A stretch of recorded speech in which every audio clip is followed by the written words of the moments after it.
Well, good evening and welcome to Converge Community. I'm Mackenzie and I'm a part of this community. And what I absolutely love is this is a place where we can come together and we can grow in our relationship with God. But it's also a community that really we do life together. Whether that's sitting around a table late at night playing games, or whether that's hooking up with each other at the grocery store and doing our grocery shopping together. So it's just a place to come together and really engage our everyday life, but then also grow deeper together.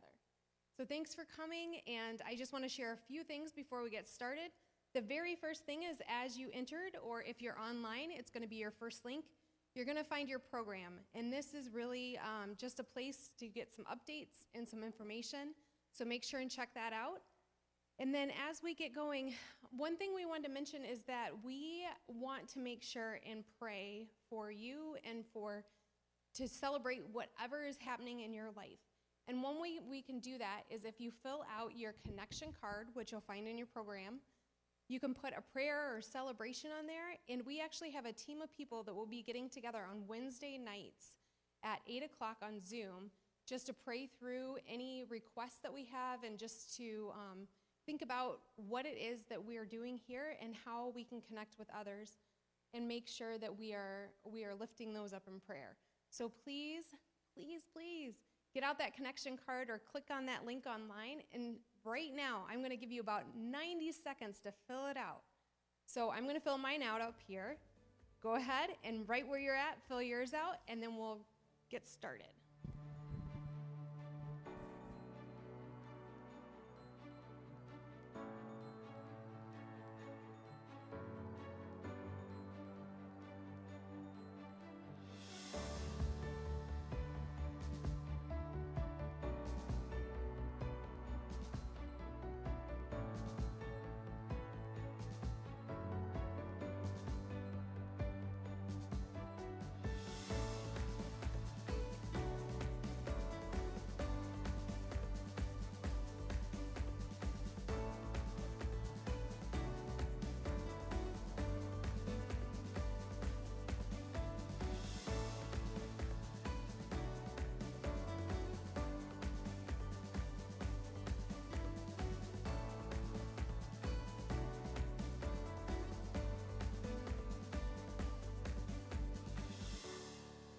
Okay, so hopefully you were able to start filling that out. One thing that I didn't mention is during this new series, we're going to be asking some really tough questions and answering them. And one thing that you can do throughout this series is on this connection card or on your link online, you can actually go in and you can ask big questions too. So any questions that are coming to mind or maybe that you've wrestled with or who knows that your friend down the street has asked and you're like, I have no idea, I have no answer for that. Go ahead and write that down because that's one thing that we want to do during this series is address questions that kind of stump us or maybe are really hard to answer. So make sure you add those during the service if you want, and then you can go ahead and you can drop them in the blue bucket at the back of the room on your way out or just submit them online. So a few things that we have coming up, well, my very favorite thing that we have coming up, this Friday night, we actually are going to be getting together at the movie theater, and we're going to be watching a classic. Now, I know, some people don't think this may be a classic, but it's a great movie. It's called Mean Girls. If you haven't watched it, you better come and show up. And if you're coming, please bring a friend. This is really just a time, and this is what we do here. We like to get together and bring our friends that may have never set foot in a church. Maybe they have and they just don't have a church home, or maybe they're just someone that you want to hang out with. Go ahead and bring them with you, and it will be just a time for us to sit there, laugh. Probably, if you're like me, you're going to yell the quotes. So make sure and join us this Friday. You do have to RSVP because we need to know how many are coming. So if you're ready, click on that link online, or go ahead and you can actually write it right on here. And let us know that you will be there and how many people you plan on bringing. The next thing that I wanted to make sure and mention is we have our Engage weekend coming up. Now, if you're new to our community or if you don't know about this, every month we take one weekend out of the month to actually not hold service here. And we go out and we make sure that whole weekend that we are choosing things that engage people around us, whether that's just getting together for a barbecue, or maybe it's going somewhere intentional and having some good conversation. But it's a chance for us to either reach out to someone that we know and we want to really grow deeper with, or it's a chance to serve others. So this next Engage weekend, we have a couple things that you can do along with whatever you decide. The first thing is we are gonna go bowling. Now, if you haven't been bowling with my husband, Mitch, he has great form, I guess they say. I don't know. But it's a lot of fun, and it's really good. And if you are not very good at bowling, you can come and bowl beside me. So we have bowling from, I think, 11 to 1. You need to make sure an RSVP for that, too, so we know how many slots to have. And right now we have the whole back of airway lanes reserved.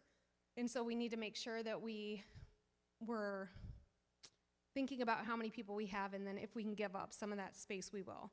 So make sure and get your RSVP in. Now, after that, we are going to head over to Presidential.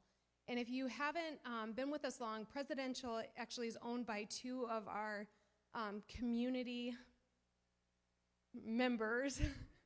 And Jake and Kaylee have been amazing at just letting us use it for fun times and get-togethers, and we want to make sure and give back. And so one way we're going to do that is we're actually going to head over there after bowling, and we're going to help them do some maintenance on their mini golf course, because hopefully in the future, too, they'll let us use it to bring some families in and have some social events with other people. So we want to make sure, and we want to just bless them and help with their community that they're growing there at Presidential. And we're going to get together, get outside, and it will be a lot of fun, and I'm sure we'll end up hanging out there afterwards, too. So make sure and check out your programs. All that information is in there. Make sure you read your emails, because all that information is in there, too. But to kick us off tonight, really, we're going to do something a little bit different. And Mitch had a great opportunity to sit down with someone in our community and just kind of have a great conversation about the tough questions that we're going to be addressing today. So go ahead and check that out, and we'll see you in a second. Well, welcome, Converge. I'm here with a friend of mine, and we're going to have a couple minutes to get to know him. So first, I want to start by asking, what's your name?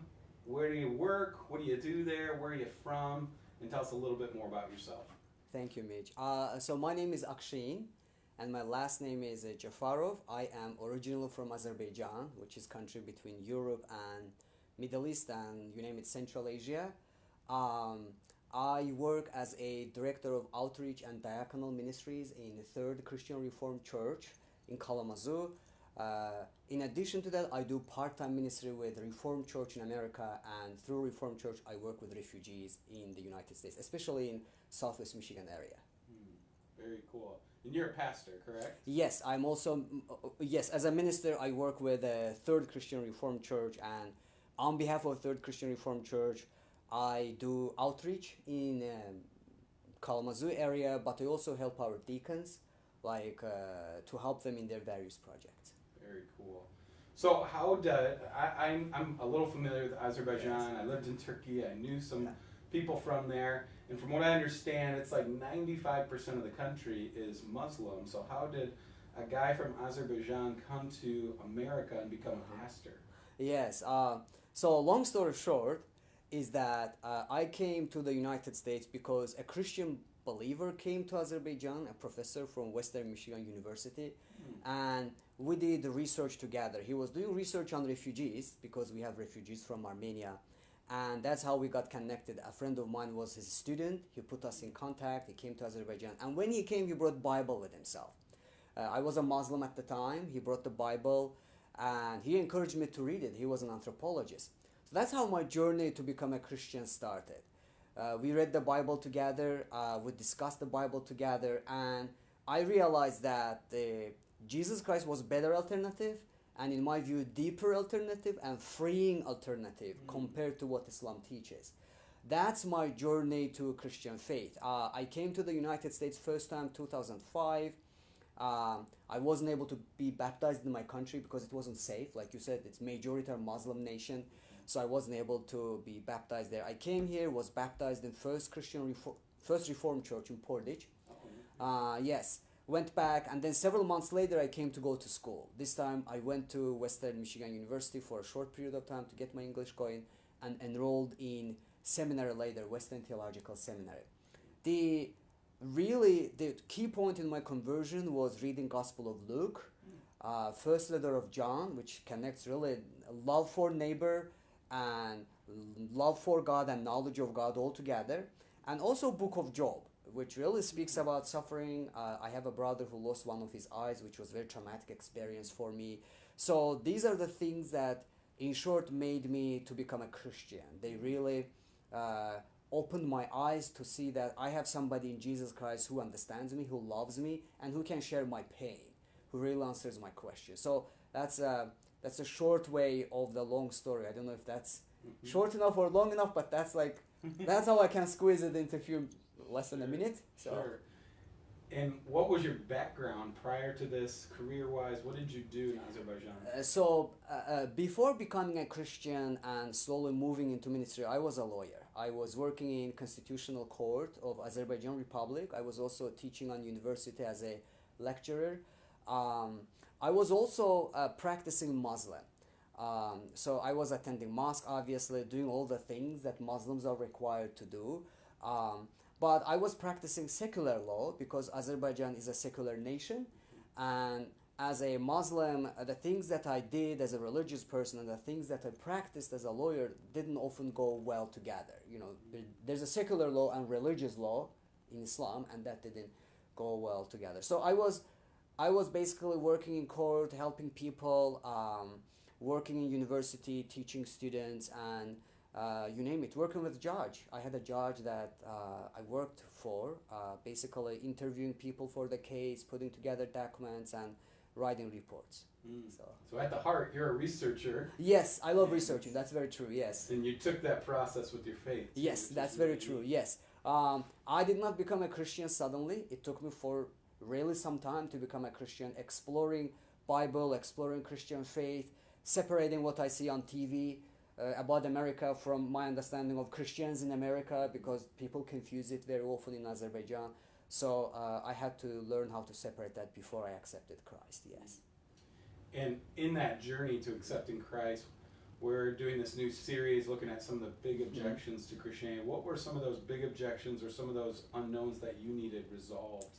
Yes. So one of the biggest obstacle for me was actually a theological obstacle, because Muslims believe that Jesus Christ was not God's son. Actually, the Bible is corrupted. Christians corrupted the Bible.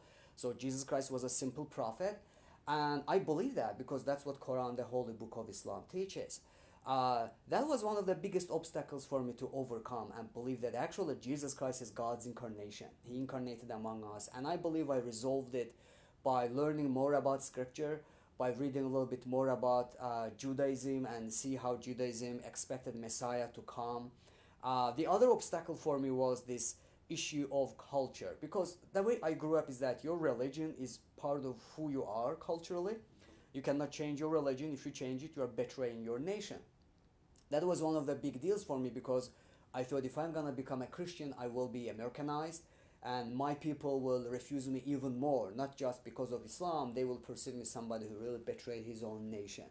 That was really big cultural obstacle for me to overcome. So in that sense, I would say these two were biggest ones that I overcame, and the second one I overcame basically interacting with Christians who were really from different ethnic groups, different backgrounds, and I realized that Christianity is a very diverse religion, very diverse faith. You know, it has nothing to do with Americans or Western Europeans.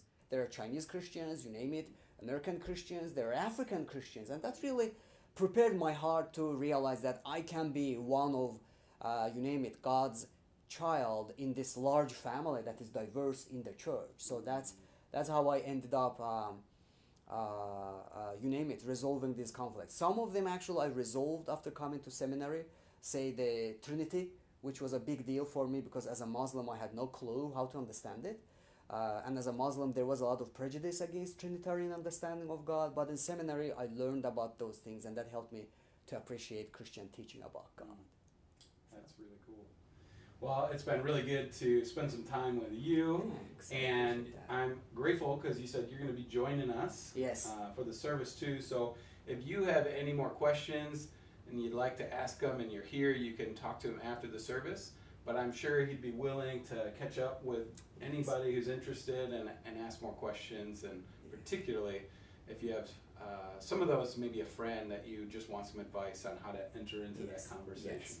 So thanks for joining us, and we are excited to continue on this journey through search.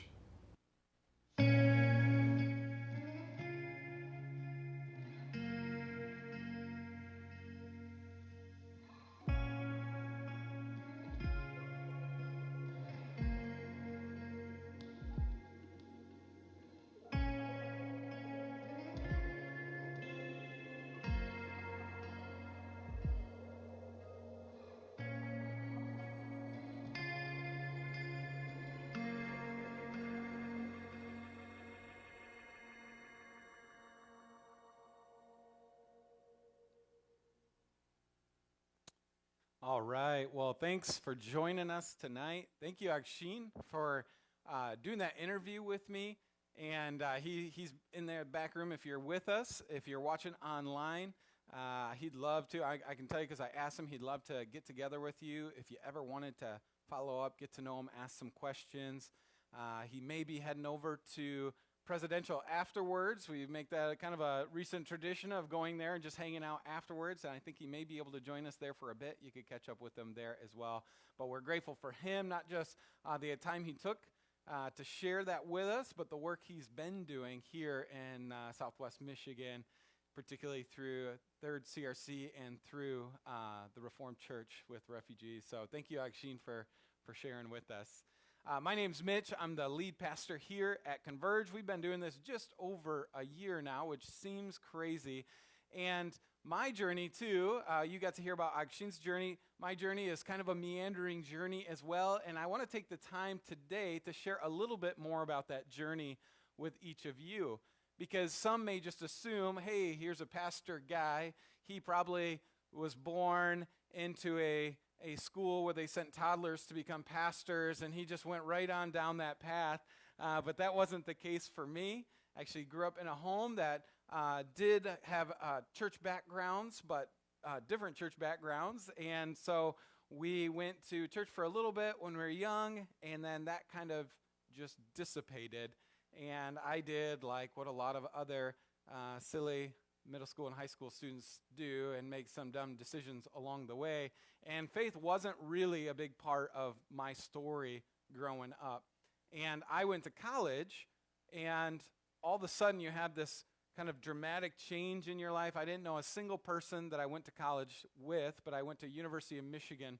And I grew up in a very small town, and it's literally just an intersection in a small country school. And so I didn't really know many people of any difference at all, whether it's ethnic or religious or anything. I mean, we were kind of all just blue-collar folk in the middle of nowhere, and we all kind of had this Christian background. Not to say everybody was deeply involved in church, but it was just kind of the thing that people would at least go to church on holidays. That was kind of the world I grew up in. And then I went to University of Michigan, and all of a sudden, in an instant, because I didn't know anybody and you're trying to make friends, it seemed like everybody I met had this wild, different story that wasn't small town Mitch. In fact, my roommates, one was from his father. They were citizens, but he worked for the DEA, and they were originally from Argentina. His dad had seen some terrible, terrible things working for the DEA, and basically said, there's no God. And my roommate, my friend, just kind of grew up in these very atheistic roots.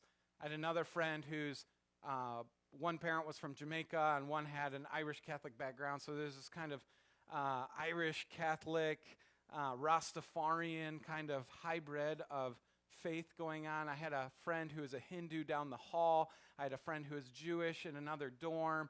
All of a sudden, I'm like, wait a second. I have never even considered once in my life that there could be people who actually do other religions outside of just stuff you hear, in magazines or whatever. And so I hit this kind of critical moment where all of a sudden 2 big questions were really coming to the forefront of my mind. And one, which was a bit disturbing to me, was, am I a Christian simply because my parents were? And then the second one was, what about all of these other religions? Can there be only one true religion, or are all of them good, or what? And so I started this journey pretty sincerely. Like I said, faith wasn't a huge part of my life growing up, so I went into it pretty authentically, just saying, hey, I need to know what these answers are, because the reality is there are huge implications. There are huge implications. If I'm wrong about being a Christian, I want to figure out what the right one is. If everything kind of goes and nothing really matters, well, maybe I'm just not going to take faith that serious and go do the things I was planning on doing already in college. I really wanted to know this. And so I started that investigative process where it started by just asking a lot of questions to the friends I'd made around there. And that was super helpful, just hearing their perspective. I started reading different books that kind of talk about the different religions. I started taking I probably took just about every religion class they offered over the course of my time there. And it went from, really, really like specific Asian religions all the way to, the big ones like Christianity and Hinduism and Buddhism. Even took a class on Mormonism. I took a class on messianic movements, on cults. They have a lot. What's interesting is you think, wow, that's a pretty good broad background, but you still have to consider most of the people teaching these aren't actually followers of these faiths. The guy who taught my Christian course went to Dallas Seminary, which is a great seminary, but he was a self-pronounced atheist. So you had this really wide view of the faith and trying to sort that out. And basically, when I started investigating, we're going to do this process together a little bit today. We're not going to spend a lot of time here, but we're going to do this a little bit. When I started investigating these religions, one thing started becoming very apparent. But I want to jump in and start looking at some of these other religions as well. Now, I will say this. When you ask a question like, can there be only one true religion? You have 2 parts to this question. And one is just the head. One is that very reasonable, logical, you're just trying to get to the heart of the answer. You just need to know what makes sense. That's the head part of this question. The other part of the question, I'd call it the heart part of the question. Because whatever the answer is, because of those implications, because of the people it impacts, there's a relational dynamic that's going to change to some extent with all the people you know. And so that's actually the heavier part of this question that we're going to spend more time talking about today. And I think it actually lends itself well to starting here, because I want this to be a space where you feel, no matter your background, you could have been grown up in the church and you're all in, you get this. It's just a safe place for you to kind of go through some of your doubts or skepticisms. If you're watching or attending and you've never really given this strong consideration, we want this to be a place where you can do that safely. And so I start here because I want to be clear wherever our conclusions are, and I'm sure you know this is a church where our conclusions are going to be, right? I want you to understand that we know that there's some really hard social, relational, emotional implications to that, and we want to acknowledge that, and we want to talk about that in a bit, and what our posture should be if you're a Jesus follower because of that. So we're going to jump in here, but we're going to start with the head, investigating kind of just more of these claims, the religions themselves. And that first one, the first thing we want to do is kind of start wrestling with what are the kind of some of the basics of these main religions, and we're only going to really hit some of the big ones. I mean, like I said, there are a lot of religions, and really, by definition of religion, there's probably a lot of worldviews that we wouldn't call religion in an organized way that are still religions. They're ways to think about the world and the way you live your life that shape your spiritual and your practical, the way you live your life practically. And so we can't hit possibly in all of them, but we're going to take kind of these big ones just for sake of example so you can see how we get to kind of our final conclusion here. And the first thing that I want to draw your attention to is some of these theistic claims of some of these big ones. When I say theistic, what do they believe about God? And if you're in America, you probably have most of your familiarity with the Judaic or the Abrahamic religions, Islam, Judaism, Christianity. And these religions believe very firmly in a strong monotheistic view, meaning that there is only one God and one God alone, one supreme, powerful creator responsible for everything. And there are no other gods. There's just none. Even when you see other gods mentioned in their books, the Jewish book, the Quran, the Christian, the Bible, what happens is they talk about people having other gods, but they don't actually acknowledge that they're gods. They're saying they're worshiping other gods, but they're not advocating saying they're actually gods, they're idols or whatever. They believe in one God exclusively. Hinduism, for example, has a supreme God, but also a pantheon of many other gods that kind of help out. This would be, if you're not familiar with Hinduism, more like what you would think in the Greek mythology, where you have Zeus as the supreme, and then you have all these other helper gods that are a part of this. And then you have Buddhism, for example, doesn't believe in God. It's an atheistic religion. Go one step further, cosmological kind of perspective. What does these religions say about the world and about the origins and universe? You have the Eastern religions, most of them Hinduism, Buddhism, believe in the cyclical nature of life. Not a real distinct origin story, just a cycle that keeps turning and turning and turning in this constant perpetual rebirth cycle, reincarnation. You have the Abrahamic religions, again, where they believe in a very distinct beginning to the world, and you have a very physical human birth in just one, and a very real death, and then the after is this very physical afterlife. You remain with your body there. And then, of course, you have more the atheistic view. It's just when we're done, we're done. That's it. It's a product of science, and then we die, and that's it. The one that I want to spend this last, and let me disclaim this a bit, because your eyes might be rolling back in your head, and you're just like, Mitch, what the heck are you saying right now? And these are a lot of big words, and I don't really care. But I want you to hear this piece of it. Is there's a lot we could, and I'm really, really oversimplifying this. And I don't want to do that out of disrespect. I'm doing this because we have 25, 30 minutes to do this. And I actually want you to get together with me, or you get together with Agshin, or somebody you maybe know, and have these conversations and dig in deeper and read the books and go through the process like you heard I did, like Agshin did. But this last part is a really important one, and it's how these religions view atonement. How do you kind of deal with the wrong you've done in life and then get to kind of this better place, right? How do you, what's their views on that? And you see in Islam and Judaism, atonement in similar ways comes through worship and focus on God, right? But it has to do with this devotion and this obedience. And at the end of the day, what happens is, were you good enough as a follower to be accepted in? It was wholly it's wholly at the mercy in the end, or wholly in the hands of God's mercy in the end. Whether he says, yep, I'm going to have mercy on you, or you're going to pay for the consequences of these actions, right? So this is kind of that view. It's more of a works-based model. This is the cosmic scales, as you've heard. Do more good than bad, that sort of thing. This is how systems are set up currently. Now, Judaism had sacrifices and things. They don't do that anymore, but that was one way they used to deal with it as well. Hinduism and Buddhism believes, and you guys have probably heard this kind of karma atonement, right? Like if you do good things, more good things happen to you.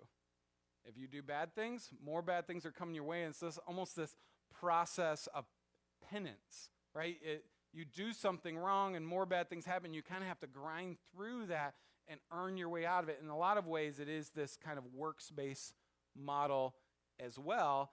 And ultimately, you're trying to improve your situation in these cycles of rebirth where if you do well enough, then you get a better rebirth in the next cycle and hope ultimately get up to this Brahmin status in the Hindu world where you can maybe reach enlightenment and break out of the cycle and reach this state of enlightenment free from the soul body. What's different about this is that it's claiming a very spiritual ending. There's no physical body. There's this state of nothingness. This is very different than the Christian or Jewish or Muslim claims about the afterlife. And in Buddhism, it's purely a season of nothingness, of complete nirvana, as they call it. Jesus had a very different claim, and he said this in John 14, 1 through 7. He says, "Do not let your hearts be troubled. You believe in God. Believe also in me. My Father's house has many rooms. If that were not so, would I have told you that I'm going there to prepare a place for you?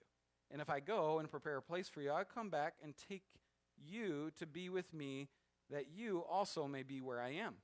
You know the way to the place where I'm going." Thomas said to him, "Lord, we don't know where you're going, so how can we know the way?"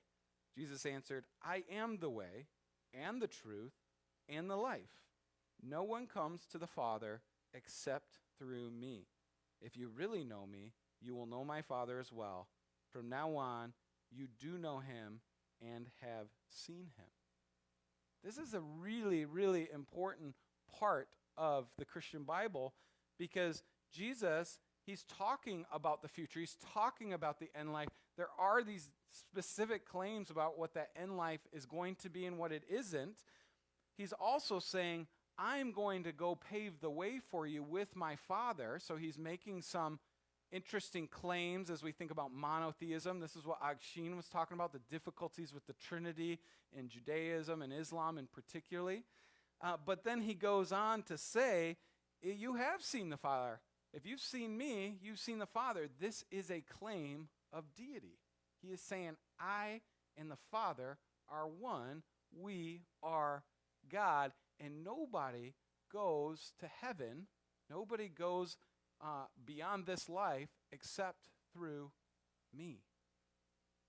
This is a very bold and distinct claim. And not only that, the claim that makes Christianity so unique is that it's not based on moral efforts or work. There is certainly a moral code involved in Christianity, no doubt about it. We hope that we are good people. We hope to be obedient to what God desires for the way we live our lives, but it's not dependent on about how we live. And we see this when Jesus, we talked about last week with Easter, the crucifixion, the resurrection, but when he's on the cross and the thief says next to him, forgive them for the, or he says,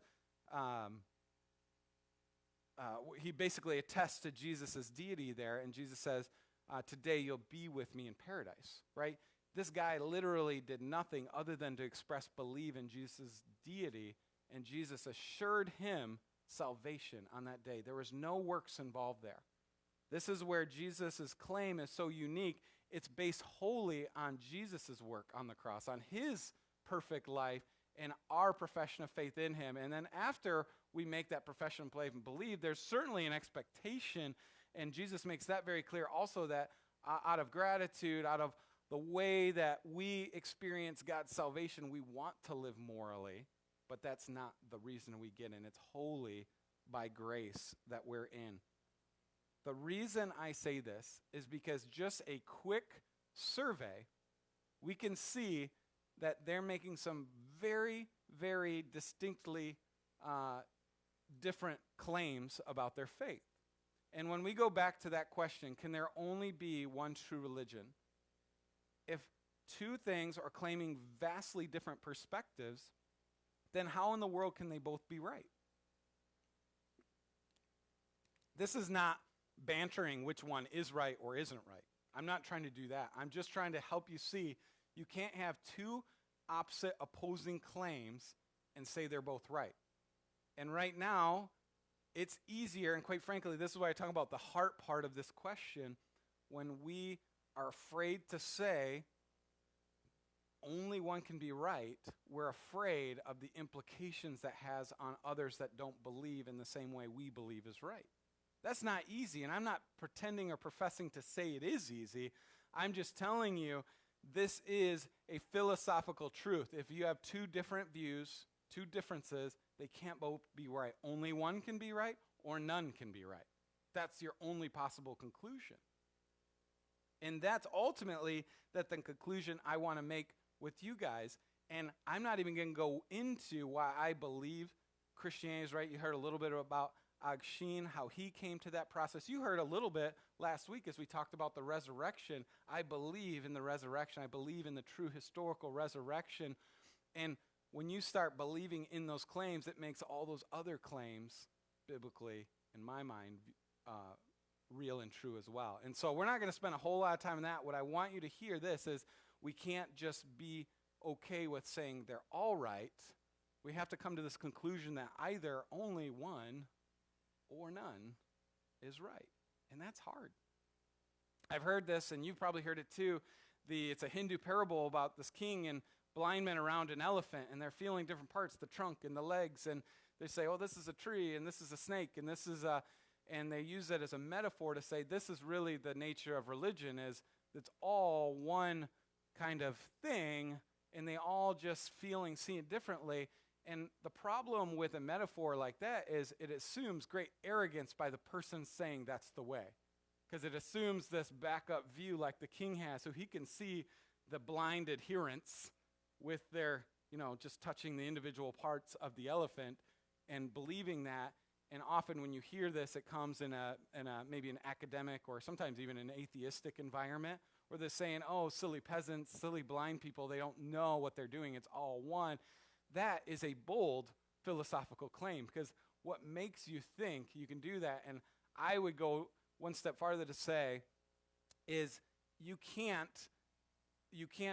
bring some of these opposing views in these individual religions and make them one. You can't turn them into a whole functional elephant. It just doesn't work. You can't have reincarnation and one distinct life and death and physical heavenly body afterwards. It doesn't actually make sense. And so that's kind of the conclusion I want to draw with you. But again, we're not able to really spend the time that I'd like to talk about why I believe personally. I hope you assume it, because we're a church here and we believe in Jesus, why I believe Christianity is right. We don't have the time. This series is really going to be built around talking about those parts of our faith, and as we tackle some of these harder questions. What I do want to do is spend some time talking more about that emotional reaction, the heart part of this question. Because really what you get down to is that torment of exclusivity. Exclusivity is like a bad word anymore, and probably rightfully so. We, as Converge community, have 4 distinct values, and one of them is to include, right? That's hard. How do you bring that together, these exclusive claims in the spirit of inclusion? How do you actually do that? And that's the part that I want to hit at today. And this is part of that heart or emotional reaction, because most of us, when we go into this and we start feeling like, oh man, this feels way too exclusive, I don't really like how that feels. We're feeling the weight of the implications of our friends or family members who don't believe the same way we believe, and we worry about that, and we don't want them to feel bad about that, and that is good. I honestly believe that's a good reaction. But we can't ignore also that we are a Christian community, and we don't set the rules. We didn't make the claims. But as we saw in John 14, Jesus, our leader, made those claims. So we don't really get to debate what we believe is right or wrong. Ultimately, he says this is the way it is, and we just have to somehow jump on board and be okay with that. But what I want to show you is that Jesus, how he handled this exclusive claim. And I love how he actually handled this exclusive claim, because what you see in Jesus is that he was making, as we heard, this exclusive claim, but going and including in a way that nobody had ever seen before in the Jewish faith. He was a Jew, a practicing Jew. They called him teacher. They called him rabbi. He taught at the temple. This is what Jesus was all about. And typically, you kind of kept with your own, especially as a minority, especially not just as a ethnic minority, but a religious minority. You stuck with your own. But we see Jesus doing something really different. Jesus starts going and hanging out with people that kind of got him in trouble, like these thieving tax collectors, these people that would exploit the taxation system for their gain and kind of play puppet to the Roman government. These were Jewish people that they see as sellouts. He went and started hanging out with lepers and the unclean, which you wouldn't do. You see him in several instances having these side, deep, meaningful conversations with women which had virtually no status in this culture. And he just goes on and on. He's healing people. He's loving people. And what you see is, yes, his claims may have been exclusive, but he was probably the most inclusive guy in that town. He loved people. And he didn't see this as an exclusive truth to be lorded over people. He saw this as an exclusive truth to have an opportunity for people to experience what they would call the gospel, the good news. He believed this good news was an opportunity, and it wasn't an opportunity for exploitation, but an opportunity for joy and healing and freedom. This is why it was easy for him to talk about an exclusive truth in the same way. And what I want us to understand is that disagreement does not equal hate or bigotry. Actually, I love the fact that I've made so many friends along the way that think so differently than I do, and we became and stayed good friends. This is important because right now it's not in any one camp. It's across our entire country. There's this extreme polarization that's happening. You get in, or we're kicking you out of the group, right? It's this true call to assimilating into one idea or one belief and not leaving space for people to just embrace and enjoy their own beliefs that they've gained in their own work, in their own research, in their own effort to try to come to those convictions. Instead, it says, if you don't agree, you're out. I don't agree with that, and I don't think the Christian gospel says that's who we should be either. In fact, there was many times where people would come to Jesus and say, what do I have to do? The rich young ruler, what do I have to do? And he says, well, you could give away your things and follow me. And he just walked away. He wouldn't do it. Jesus didn't call names at him. He didn't yell at him. He just let him walk.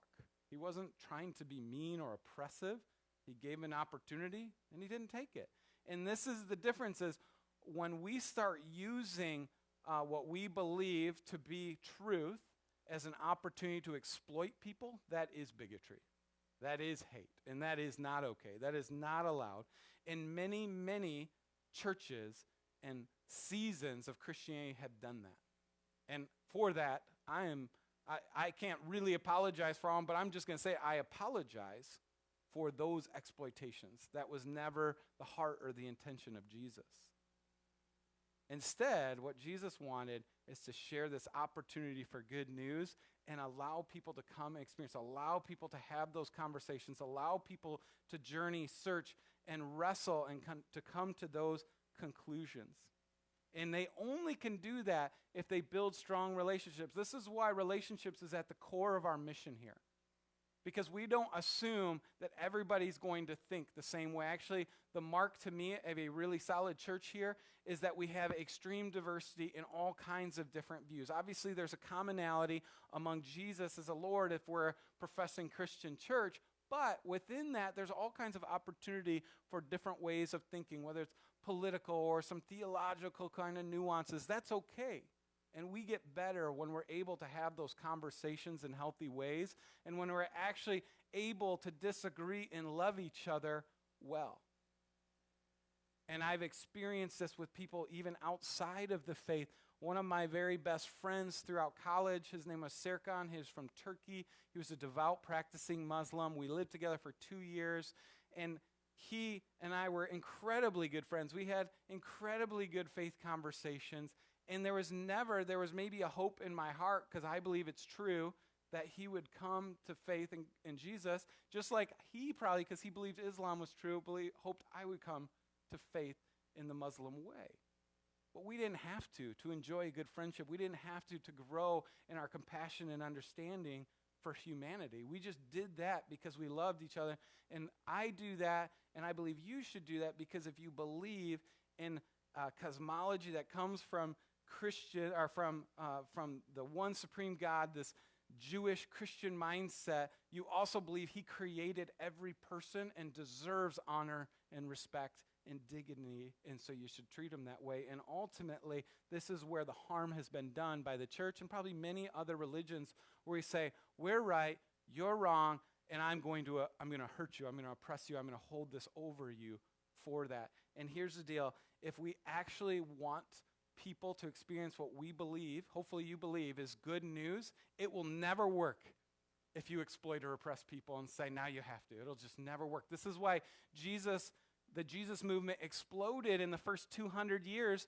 People always say Constantine, Constantine, Constantine. Well, that Constantine didn't come around for about 300 years, but it was still exploding. It exploded because they loved people well, because they gave them an opportunity to experience what they believed to be truth in the good news and cared for people.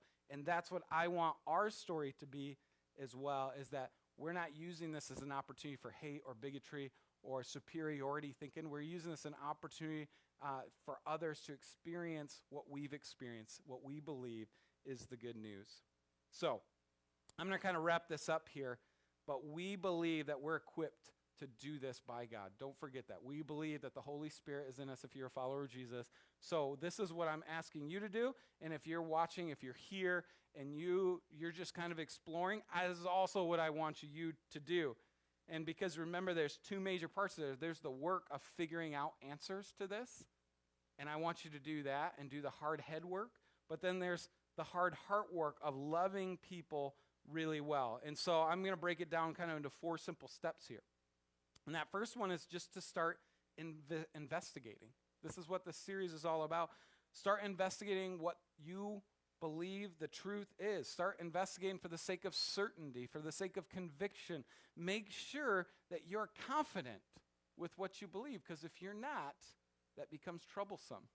If you can't with conviction say, I believe this and this is why, it doesn't necessarily, if you're a Christian and you're saying, I believe this, I'm not sure why, it doesn't mean that you're not a Christian anymore. It means that your faith isn't on a strong footing, just like we talked about last week. And so it's important that you go pursue this. You go investigate. You go figure this out. Just like if you're just investigating Christianity, you wouldn't call yourself a Jesus follower. It's important you figure out what you believe so you can, with conviction, say, this is what I believe and this is why, so that the implications of that don't creep up on you. Don't ignore this for your whole life. And at the end of the life, wonder, why the heck didn't I take this seriously? Because it does matter. The next thing I want you to do is ask questions. I am the worst at this. I love to talk. If you know me well, you know I love to talk. Get to know people and ask them questions. Get to know about what they believe. Get to know what makes them tick. And I'm not saying just go and experience your little safe bubble. I'm saying get to know a diversity of people. Get to understand what makes them tick, what their background is. Really explore through relationships. It's a good opportunity. Third, give respect. People deserve respect and dignity. Even if you don't agree with them, they deserve it. And you need to give it to them. And we can't continue to propagate and I'm talking to the church here, we can't continue to propagate these bigot kind of caricatures of Christianity because we're unwilling to have real conversations and be respectful and understand that these people made claims this faith on a conviction from their investigation. Don't be a jerk. Go get to know what they're all about. Have respect, be respectful for them. And the fourth thing is be like Jesus. And I'm saying this to everybody in the world because what we see is Jesus handle people in the way we'd all want to handle them. There's a lot of not a lot of confusion. There's a lot of differing views on who Jesus is, right? As Akshin said, prophet, teacher, whatever. there is no dispute about his character. Across the board, historically, people believe in the character of Jesus. So that's why I say, no matter who you are, no matter where you're at in your faith journey, be like Jesus. Be a person that wants to bring good news and restoration and healing and love and care to the people you're around. Have conversations with them. Take the time to figure out what goes. You think about the woman at the well. You think about when he goes and heals this other woman, when he's supposed to be on a way to heal somebody else, he stops and takes the time for the conversation. Be like Jesus. So that's where that leaves us today. And so I want to kind of give this last charge to you guys is, again, if you're a Jesus follower, if you profess to be, make sure you're digging into this. We have this book, Reason for God. There's one out there. It's free for everybody to take. You don't have to give it back. We're not going to finish this whole thing. We're going to go through the first half of the book over the series. The second half's your own project.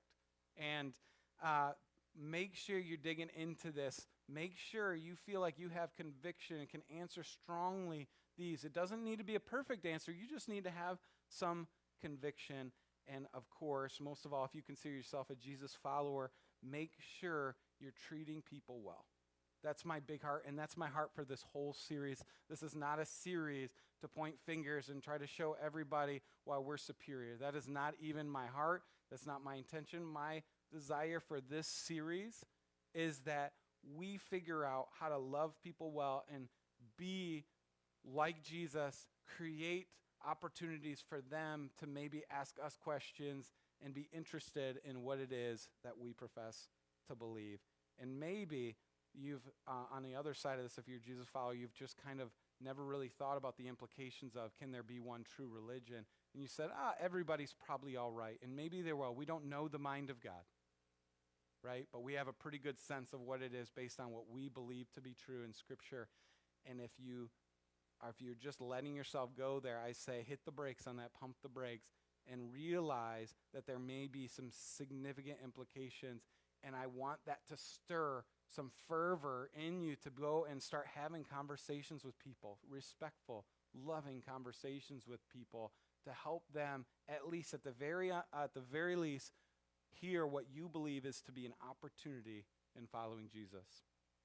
And if you consider yourself, just in the journey, unchurched, not part of Christianity, I just want to ask you the question, does this ring true? Does this make sense? Do you buy into this thesis of there can only be one or none? And if you do, dig in. Figure out, what do you believe? I didn't spend the time espousing Christianity here. Just what do you believe and why? Dig in. If you don't even believe in that premise, I want you to dig in a little bit more. This is for everybody. Alvin Plantinga, great philosopher. This is a good one. Just Google Alvin Plantinga. If you don't remember, if you're watching on Facebook, type that in. Whoever's doing Alvin Plantinga, this is a good one that has a lot of interviews that help you just understand philosophically some of these issues. Dig in there, for example. Read that book. There's some other great books I can recommend too. But ultimately, I want to push you, if you don't consider yourself a Jesus follower, just to investigate. Figure this out. Don't just sit by and hope it all works itself out. Because what if what we believe is true, and we believe it is, and there's some significant implications to that. So, anyways, there's more than I can talk about at this. Again, read this book. I don't even know how long it's been, probably too long in your mind, but I've been trying to boil these things down. Literally, I'll have 60, 70 minutes of content, try to get it down to 25 or 30 minutes. I can't possibly give you every kind of answer to every kind of possible thought you might have. So if you have some of those, come and talk to me, and I'd love to know. Come and talk to Akshin. He'd love to talk to you, and we'll go from there. So let me pray, and then the band's going to come up and lead us in a couple songs here to wrap it up. God, thank you for this time together. Thank you for the opportunity to dig into tough questions. Thank you for just giving us brains that we can use and giving us logic that we can wrestle through it, and we can go in genuinely seeking truth, and we believe, Lord, that you will bring us and bring everybody to it, Lord. So I just pray that prayer, that I pray that for whoever's here, whoever's watching, whoever's listening, God, that you lead them to truth. You guide them towards moving past just settling on it doesn't really matter, and move them towards a part of the journey where they realize there's real implications in not making a decision as well. God, we thank you again. We pray that you give us a great night of worship here as we sing. And God, we also pray as we go into this week, Lord, that you would bless the conversations and the relationships in and around us, Lord. In Jesus' name, amen.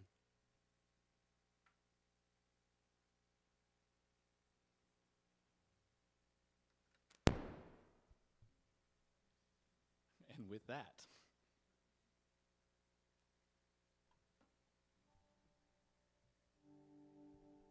all right, guys, we're going to sing a couple of songs here. This first one is called Waymaker. This is a story about God making a way for us in all the things that he does. So I would ask for you to stand with us and sing along.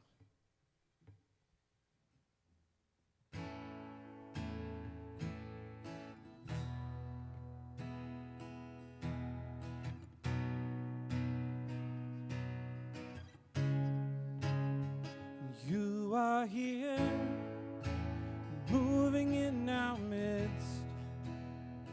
I worship you, I worship you. You are here, working in this place. I worship you, I worship you. 'Cause you are waymaker, miracle worker, promise keeper, light in the darkness, my God, that is who you are. 'Cause you are waymaker, miracle worker, promise keeper, light in the darkness, my God, that is who you are. You are here, touching every heart. I worship you, I worship you. You are here, healing every heart. I worship you, I worship you. You are here, turning lives around. I worship you,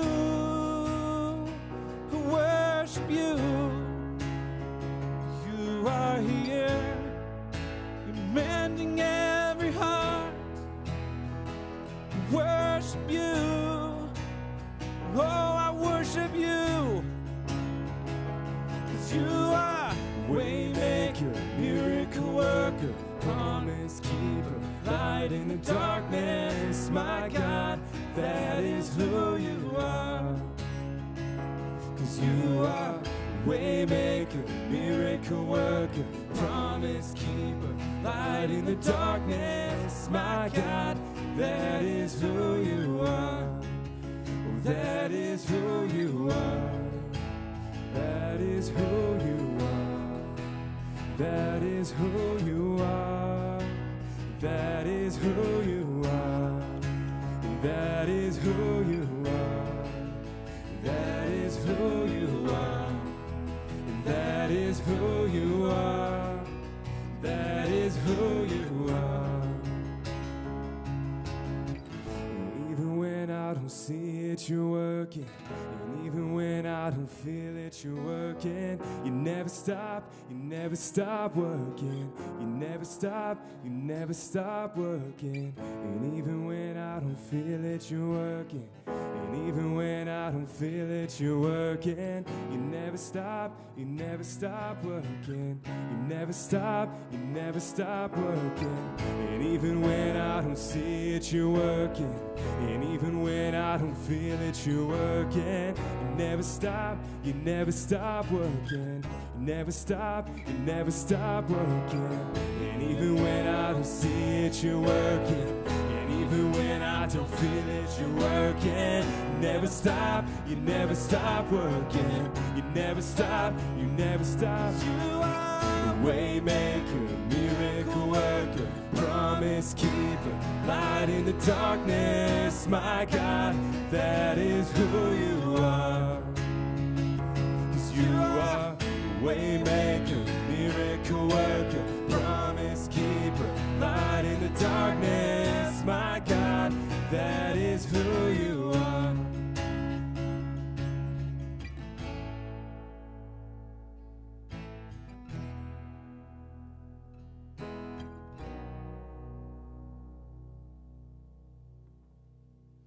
so the next song we're going to sing is Our God.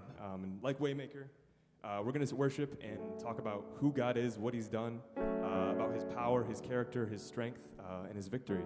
So yeah, join us as we lead this next song.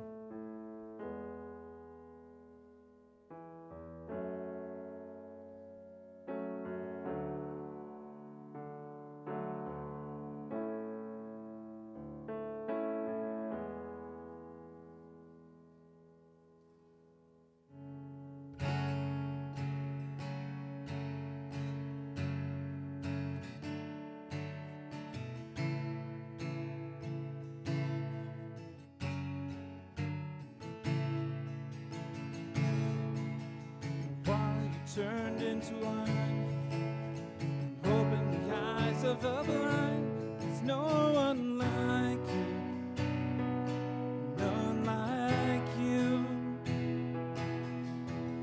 Into the darkness you shine, and out of the ashes we rise. There's no one like you, none like you. Our God is greater, our God is stronger. God, you are higher than any other. Our God is healer, awesome in power. Our God, our God.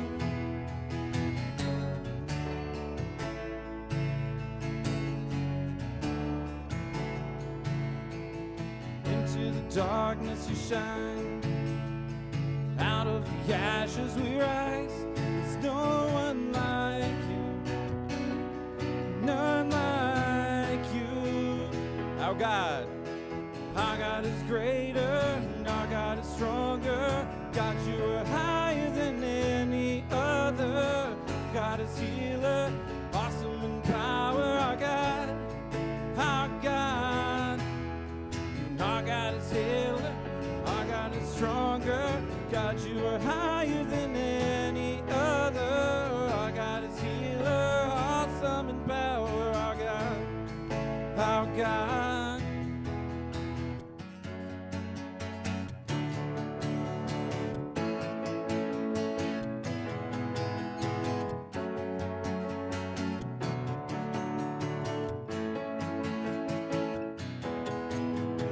And if our God is for us, then who could ever stop us? And if our God is with us, then what could stand against? And if our God is with us, then what could ever stop us? And if our God is with us, then what can stand against?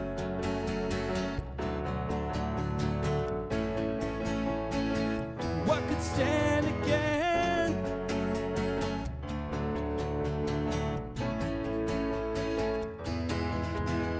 Our God is here, our God is stronger. God, you are higher than any other. Our God is healer, awesome in power. Our God, our God. Our God is greater, our God is stronger. God, you are higher than any other. God, you are healer, awesome in power. Our God, our God. And if God is for us, then who could ever stop us? And if our God is with us, then what could stand against? And if our God is for us, then who could ever stop us? And if our God is with us, then what could stand against?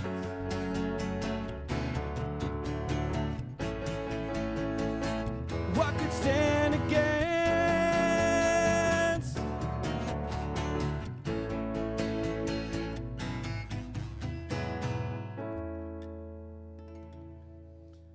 All right, thank you guys. Hey, it's so good to be here. It's so good to play some music and have you guys singing along with us and worshiping with you today.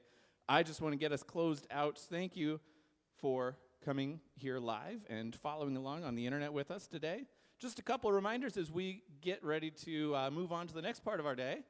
I want to remind everybody about the giving platform. Here at Converge Community, we are a new church, but we do rely on resources to do things like our projects that we're going out, serving in the community, in our hunt for the building. This is going to be really important to us. So if you're compelled to give, if that's something that's on your heart, I want to encourage you to check out convergecommunity.org/give.